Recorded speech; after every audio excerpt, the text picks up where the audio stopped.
How's everybody doing? You excited for the new expansion? I know I am. Everybody's talking about how this is going to be a new age of Hearthstone, going to be a totally different game, and they're right. There are so many cards from this expansion that I cannot wait to get my hands on, and in this video I'm going to show you the top 10. So number 1 on the list, Plot Twist. This is an amazing card. I've played this effect in other card games, and it is the most powerful effect you could possibly have. I know it's limited to Warlock, but just imagine any kind of scenario you're in, any tool that you haven't drawn, you play Plot Twist, now you have. This is... I don't even have the words. It's that good. There are people out there that have the gall to say that this is not the best card ever made, and you know what? I'm a nice guy. I'm not going to call him stupid, but I am going to call him wrong, because this is just that good of a card. You are going to see so much of Warlock in this next expansion from this card alone, and I cannot wait. Number 2 on this list, Clockwork Goblin. Now you may have noticed from my other video on this channel about Odd Bomb Walk that I kind of like bombs. Bombs are just fun, and now we have so many more ways to get bombs. This is going to do an incredible amount of damage, the likes of which this world has never seen before.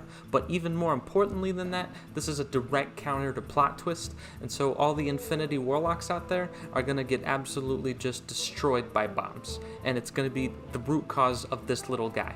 Not only can you just put 2 of them in your deck, you're going to be discovering them like mad from Omega Assembly, and it's gonna be insane. One of the biggest weaknesses of C4 aiming bomber is that it costs 5 mana, and spending 5 mana to just get a 5/5 body that doesn't do anything is just not that great. But here you have a cheaper cost, 3 mana for a 3/3 that is a mech. It can be magnetized, and because it's a mech, it's gonna get rushed when you play Dr. Boom. This is gonna be a fantastic addition to this set. And so we've seen tier 1 of this expansion with Plot Twist, we've seen tier 2 with Clockwork Goblin filling your opponent's deck with bombs, and now here we've got number 3 on this list in tier 3 to counter that is Archivist Elysiana.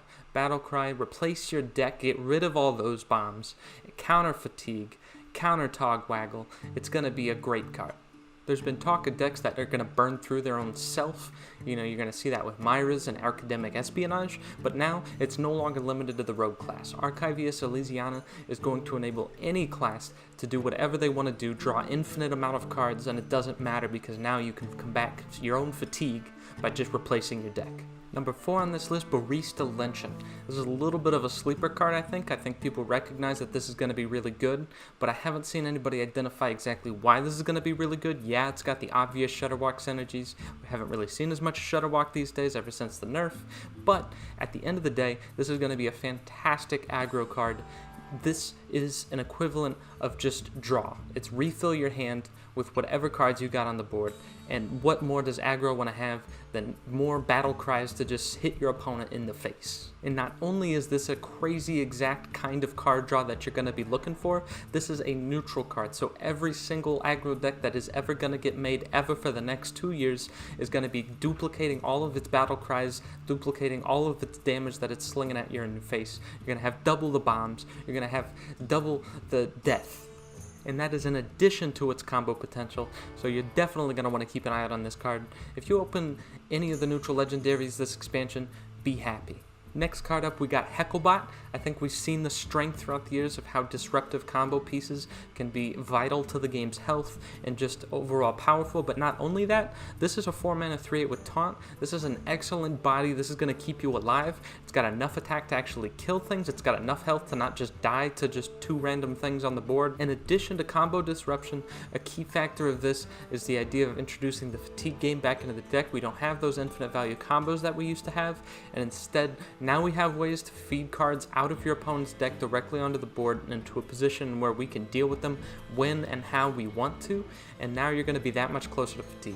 Plus, you just got to look at the art. I mean, how can you not look at this art and fall in love? I cannot wait to hear what his dialogue line is. It's super exciting. Next up, very similarly to Heckle Bot, we've got Unseen Saboteur. People have been talking about how this can be disruptive for combos, and how in general a lot of spells require specific targets to be good. That's absolutely true, and that's absolutely why this is going to be a good card in just about any deck. But in addition to that, one of the biggest things is removing cards from your opponent's hand up to this point is such a powerful effect that it has pretty much been reserved to single player adventures, and now we have an opportunity to actually use that effect in Constructed. Burning cards from your opponent's hand is so immensely powerful, and now we have access to it as a neutral minion with fairly decent stats. I would be surprised if there's not a single non-aggro deck that always runs this. What am I saying? This is just a great card. Every deck is going to want this card if you're not trying to kill your opponent by turn 5. Alright, I get it, I'm speaking in hyperbole, but next up we have Archmage Vargoth. This is not a card that's going to be in every deck, but the decks that this card does go into are going to be absolutely fantastic. You not only get a 4-mana 2/6 body, but now you have incredible value off your spells moving forward. This is like the equivalent of having a free version of Valera's ultimate hero power on turn 5 moving forward that you don't have to pay for. It's on a 2/6 body, which is pretty hard to kill. You know, a 6 health minion on turn 4, that's nothing to scoff at. And now you just are a mana cyclone. Pardon the pun. You know, we've had a lot of talk about summoning this expansion. I honestly don't think the summoning stuff is going to work out that great, but if it does work out, you can bet your butt that Archmage Vargoth is going to be at the forefront of that deck. People are talking about the new 2-mana 2/2 Mage Legendary. You know, I've played a lot with Archmage Karagol or whatever the heck his name is, the one that doubles the minions as you draw them.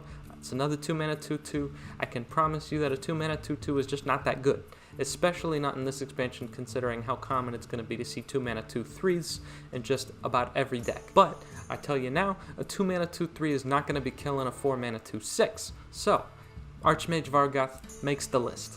Next up we got Gepetto Joybuzz. You know, when I said that you were going to want to have every single one of the neutral legendaries from this expansion, I was not kidding. This is a fantastic card. People have already been talking about the combos on Reddit. Keep a lookout. You're going to see just insane OTKs with this card moving forward. There's just so many opportunities to shuffle cards into your deck that you get to basically pick and choose what cards you want to have set to 1 cost. You want 2 mana, gain 10 spell damage? You know, just shuffle a couple of Malagos in your deck, play Gepetto Joybuzz, and that basically wins the game. I get it, that's hard to pull off, it's going to be a lot of mana to get through, but at the end of the day, there's going to be some way to make it possible, I'm sure of it, and that's why Gepetto Joybuzz is going to be one of the top 10 cards of this expansion coming up, mark my words. Next up on the list, we got Lifeweaver. This is another card I think is pretty much going to be a sleeper hit. You know, people kind of recognize that it's going to be pretty good. It's basically a 3-mana Lyra. You get 5 HP, which is already kind of decent on turn 5. You know, not great, but hey, it can survive. But this on turn 3 is absolutely going to survive, and it's going to give you as much value as you could possibly dream of. Get it? Because the Emerald Dream? Alright. Now, the fact that you don't have infinite value because you have to restore health to get another random druid spell to your hand is, you know, kind of limiting, but at the same time, you don't have to restore health with a spell, so any minions that also restore health are going to be adding spells to your hand. This is going to give you an insane amount of value and basically blow out the game if you cannot kill this when you have the opportunity. Finally, last on this list, the most important card ever to be entered into Hearthstone from the beginning of time, of man itself, maybe ever. We have Dr. Boom's Scheme. We all know how good of a card this is. I don't have to sell you on it. You know that this is going to be the best card ever. Okay, now this card sucks. Let's move on. Now, actually the best card in the game, probably, maybe not, but still really good, Jumbo Imp. I've seen people talk about this card like it's going to be too expensive, it's going to be too hard to get demons, but with how insane Corridor Creeper turned out to be, that you can nerf its attack by 3 and it still sees play in the best decks of all time, how's a card like this exist? You know, you play this card with any of the cards that shuffle those demon portals into your deck, now you're getting free demons all over the place. These are going to be 0 mana 8/8s. It's going to be absolutely insanely powerful. It's going to be exactly what you need to close out a game as any kind of aggro, tempo, mid-range, beat your opponent's face to death Warlock, that we already know Warlock is going to be the best deck ever because you got Plot Twist, so what more could you possibly want than a free 0 mana 8/8 demon? Nothing. That's it. You got it right there. So there are my top 10 cards from this expansion. I cannot wait to get my hands on some of these things and see how they actually pan out. You know, make sure you come back to this video a couple months, see how this actually turns out. You're gonna find out, hey, maybe I know my stuff. Thanks for sticking around to the end. Let me know in the comments which one you think is actually gonna be the best card out of these 10, or if there's any cards that I missed, and I'll catch you next time.